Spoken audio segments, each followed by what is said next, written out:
G'day, my name's Graham Thomas, and I want to have a chat about why pensions have to be cut and people on the dole have to be punished. You see, multi-millionaires and billionaires need more money.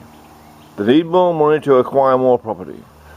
They've got an unsatiated desire to own the world.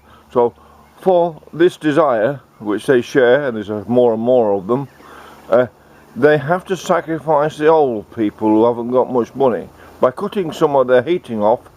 And if you're like Malcolm Turnbull is suggesting cutting the heating bill, ability to pay for heating, more and more people will die of old age or because of the cold. Because cold is it gets you a chill, and you sort of, as you get older, your immune system finds it hard to defeat, and more people die. So they save money on pensions, and you see, they cheer. The multi-millionaires and billionaires running the world, they cheer at this because the more pensioners die young, the more money there is for the millionaires and billionaires to give their kids and their families. I mean, it's very simple. We've got to have sympathy for them. You know, you've got to be angry at them, you've got to have sympathy, you've got to feel sorry for these people. They're fucking sick. They're really sick. They haven't got a clue about economics to say, oh, you have to cut all the pensions out. And it's very, very hard to save the planet. They put up the cost of electricity so much to kill off the old people by freezing them to death. That's a very sarcastic way of saving the planet from the climate change, isn't it? They could have kind of done some maths and said, well, how can we reduce the cost of eating for old people if they give a damn about people? You say, oh, we care about people so we're saving the planet from climate change, but then they don't mind how many people they kill off in the meantime by putting the electricity bills up so high. People freeze to death in winter. So which people do they care about? That's the question. Not everyone, obviously. They don't give a damn about the poorer people or older people.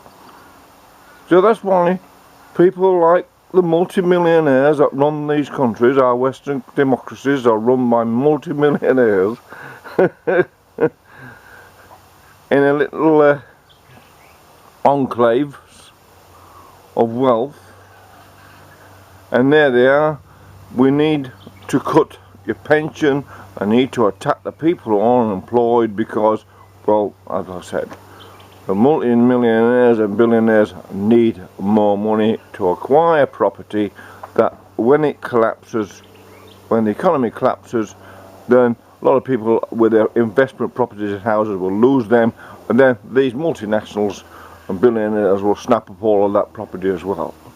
It's very clever, really, because they just let people do that. They induce people into these ideas of get rich quick, and then they suck all the plebs in, and the plebs rush into these like kids at a lolly shop, and they buy all this investment property, and then inevitably there's a downturn.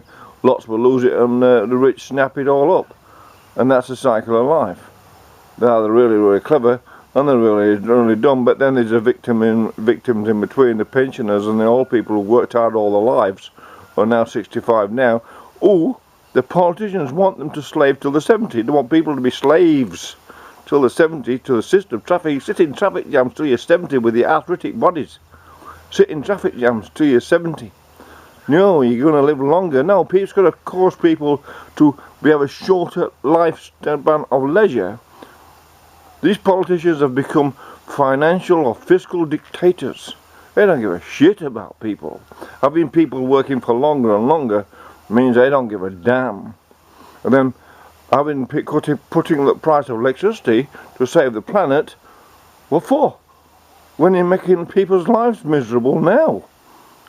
Tell me what joy that brings in 50 years' time or 30 years' time to the people in the future that old people were sacrificed by a government for the people in the future. What joy is that? What a happy thing to look back upon. Oh, we look back upon when let's rejoice on Anzac. Let's also rejoice on all the old people the government's killed off to make way for the climate change, to stop the climate change, which is the theory they're working on. The more people suffer, the happier these bastards are. They're into causing suffering, they're into causing joy and happiness in the world. And then they've showed that underneath all the facade, all these multi-billionaires must be suffering from some sort of mental disorder, and that then is relating to the population and spreading to the population, and so everyone else has got to suffer because of them, and they suffer because they're into these contracts that they can't get out of, otherwise they lose face. Never mind how much money they've got, they could piss off and go and retire anytime they like and enjoy themselves. No, they've got to come into politics and make everyone's lives fucking miserable because they've got nothing better to do in life, because they've got no creative spirit whatsoever. Yes, they can make money, but can they paint a fucking picture? But anyway, that's why they must put the cost of electricity up, and cut pensions, because multi-millionaires, billionaires need more money to acquire more property. It's as simple as that. Whether it saves the planet or not, what a lot of shit. Bye.